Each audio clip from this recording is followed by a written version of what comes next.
Mike, here we are at the end of a very long, exhausting day, but I have to say an exhilarating day.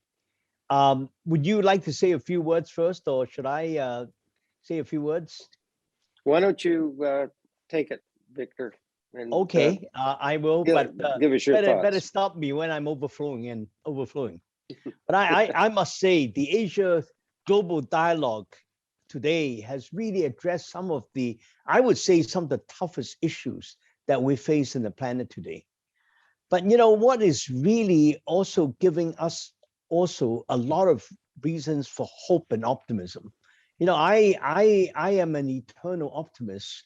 While I don't want to be underestimating the degree of challenges that we're facing, but I do think that we have the opportunity to really now think about the future and think about the future with some sense of cohesion. You know, we know that the pandemic impact is definitely not over. You know, in the earlier sessions, you know, we're really very concerned about, yes, the economy, global economy is recovering, but it doesn't seem like a very smooth, a very fast recovery. We're facing now major disruptions in the supply chain, which keeps all of us at Li and Fung busy 24/7 in 50 countries all the time. So, but it will take another 12 to 18 months, I think, for that to go to be under control, and it will be under control. But what it will be introducing would be a measure of inflation and then possibly increase in interest rates in the world, which does not bode well for the global economy. And then, of course, we're really seeing a two-speed recovery, which, Mike, I know you've talked about a lot in the past. We're seeing it so apparent now, and it's being exacerbated by the pandemic. And that probably will not really be able to be resolvable until 2024. You know, good 3 years from now. And a lot depends on, you know, access to, well, to things to cope with the virus. But these global challenges are also creating, in my mind, you know, really very promising conditions for a new kind of multilateralism. A new way that we're realizing that the world has to work together. You know, I think it's allowed us to really say for the first time at long last that public health and climate are inseparable from the global economy. You know, we tend to talk in the past a lot about the global economy, how do we do this, do that? And then, oh, you mean we have to worry about, you know, climate change, you know, as an afterthought. It is now an integral part.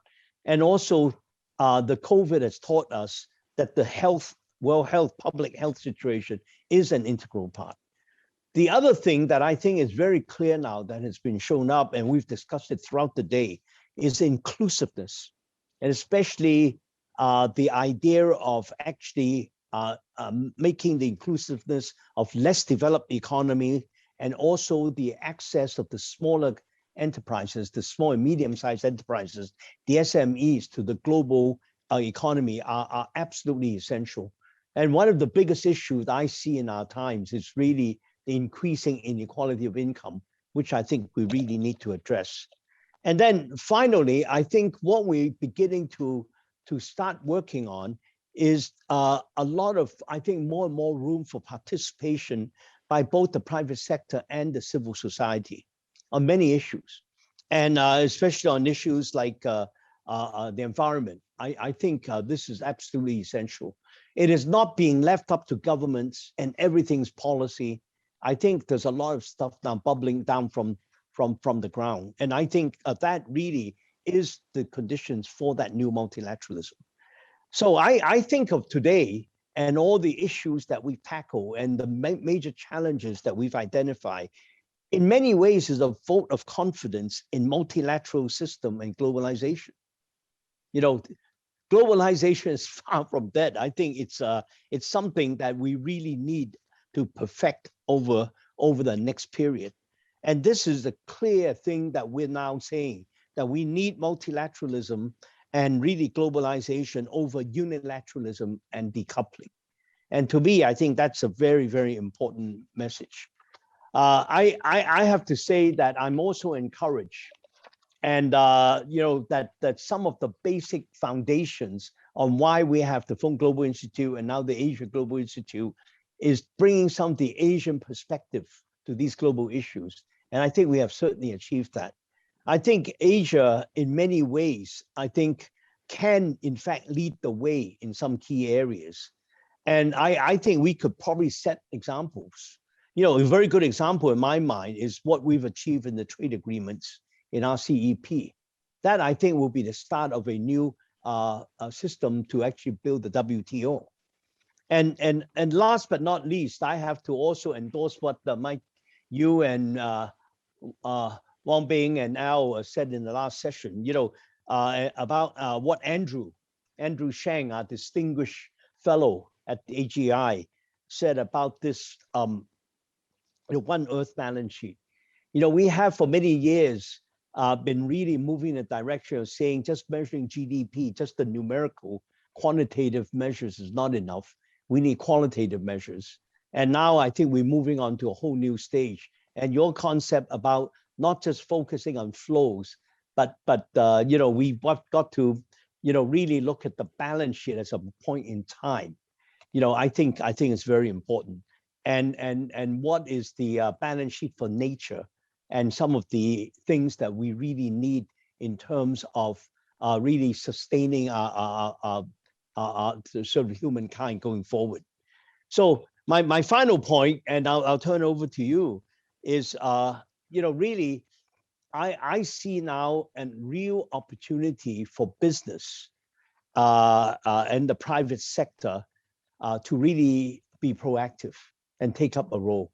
Not only embracing ESG and climate change, that I think we're really beginning to do in a bigger way, but being very proactive in actually doing things among ourselves to actually create the conditions, especially with the use of digitalization, that would actually create the system that will allow us to construct the new multilateralism and the thing that would allow us to actually work with each other going forward in the midst of all this complexity. So I think the active participation of business, I think, is something that I take away very strongly from this conference.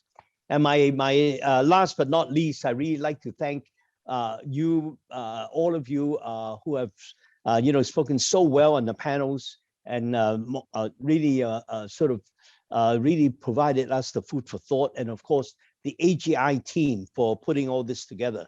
So despite all the enormity of the challenges, Asia is indeed moving forward, and frankly, in some important aspects, leading the way.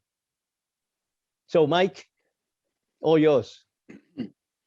Well, thank you so much, Victor. And let me add my thanks as Victor's junior partner in this enterprise to everybody who made this possible, to our panelists whose insights and experience, are of just enormous value, and to the staff, to Jiwoo and Yvonne and all the folks that put this together. From my point of view, although I wasn't able to be in everything, it seemed to me to be as close to flawless as anything I've participated in. Victor, I'm not sure I have a whole lot to add. I think you're right. I think there is, in multiple communities, a kind of deep commitment to multilateralism that you don't detect, in the headlines about global tensions. And I think it's there, and it's the foundation for a lot of hard work in kind of rebuilding the rules of the system in a way that matches the realities that we're going to live with in the 21st century that we've talked about, big transformations, challenges of inclusiveness, sustainability, objectives that now people embrace in a way that is just completely different from even a decade ago. So I think, there's a long way to go and a lot of work to do, but I don't think the starting point is a kind of pessimistic one, in the sense of having a bunch of people say, well, the old one didn't work, and we can't rebuild the new one, so we just got to live with all this nationalism and whatnot. That's not what came through today. Now we may tilt a little bit to the optimistic side, but there's nothing wrong with that. and I think the commitment to sort of this rebuilding exercise is pretty deep and a major output. And I also agree with you that Andrew's, helping us change our frame of reference to kind of think carefully about this is and include some version of the planet and planetary boundaries in the way we think about sort of economic and social progress is absolutely crucial. People like me get asked, well, will a sustainability agenda produce lower growth in the short to medium run? And I say, well, maybe, but you got to be careful about the question you ask. We don't have a choice, but of having an extended period of kind of growth, on a high carbon path. We just don't. We've got a choice between sort of driving a car into a brick wall several decades from now, or getting on with the problem of producing sustainable growth. People say, well, is all this investment, the $3 trillion a year that experts estimate we're going to have to invest, public and private, in order to accomplish the energy transition and achieve the sustainability goals. What's the rate of return on that? And I said, well, it's got to be pretty high. If the standard is, we don't do it and we have a catastrophic collapse of the global economy and much worse. So I think the bottom line is, and it came through clearly today, is that we're learning how to think, in a way that's productive. We have a mindset now that enables progress on these multiple fronts. So as you said, the challenges are enormous, but if the participants in the Asia Global Dialogue this year are representative, and they're outstanding leaders in their various fields, I think we're up to the challenge. So let me give it back to you. Yeah, well, the only sentence I can say is I can't agree with you more, Mike. I think it's an exciting time. It's an inflection point. We talk about new type of multilateralism, but what dawned on me is it's a new type of multilateralism that is actually bottoms up. It's people's multilateralism. It's not some elite smart guys getting together in some resort and saying this is going to be the system. It's not a tops down type of revision of the multilateral system. It's almost a movement that we're kind of seeing, and it has to be bottoms up. It's from the people, it's from the small and medium-sized enterprises. So with that, Al, you have the final pleasure of closing this year's Asia Global Dialogue.